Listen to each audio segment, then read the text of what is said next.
Welcome to Yarnspirations.com. In this video, we're going to talk about accurately measuring crochet gauge. It's important that your gauge when you're stitching along on a project is the same as the gauge that's stated in the pattern. If it's not, your project's not going to look quite like the photo does, and it may not fit quite like the item in the photo does. To get started, using the yarn and the stitch pattern and the crochet hook that you're going to use in your project, make a square that is at least 4 inches wide by 4 inches tall. We like to measure gauge over 4 inches so it's more accurate, but you want to measure in the center of your swatch because stitches along the edge or near the foundation chain might pull up a little bit and not be an accurate representation of all the stitching that you're going to do. The next thing you need to do is treat that gauge swatch the way you're going to treat the final project. If it's a pattern stitch and needs to be blocked, block the swatch. If it's a kid sweater or a toddler afghan and you're going to machine, wash, and dry it, then machine, wash, and dry the swatch.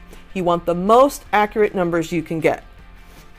Next, take a ruler and start to measure your stitches. I like to use a clear ruler so I can see through and make sure that my stitches are all lined up, but any kind of ruler or tape measure that you have will work just fine. Start at the first line on the ruler, which is not necessarily the physical edge of the ruler, and we're going to count across until I get to the 4-inch mark. So 1, 2, 3, 4, 5, 6, 7, 8, 9, 10, 11, 12, 13. I have 13 stitches to 4 inches. Now I'm going to turn it the other way and I'm going to measure the rows, once again in the center of the swatch, because that's the most accurate representation of what my stitching looks like. I'm going to start where the line is, again, not necessarily the edge of the ruler, and I'm going to count the number of rows. 1, 2, 3, 4, 5, 6, 7, 8, 9, 10, 11, 12, 13, 14, 15, 16.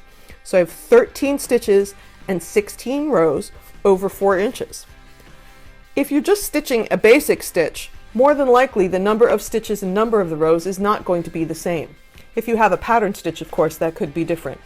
Now compare the gauge that you got to the gauge listed on your pattern. If you have too few stitches per inch or too few rows per inch, you want to make another gauge swatch with a smaller hook. If you have too many stitches or rows over that 4 inches, make another swatch with a larger hook. Once again, treat the swatch the way you will the project and measure again. A lot of people don't like to make gauge swatches, but the time invested in making sure that your stitching compares to that of the pattern is going to mean that the time you invest in making that pattern is going to give you a project that you love. Thank you so much for joining us. We'll see you again soon.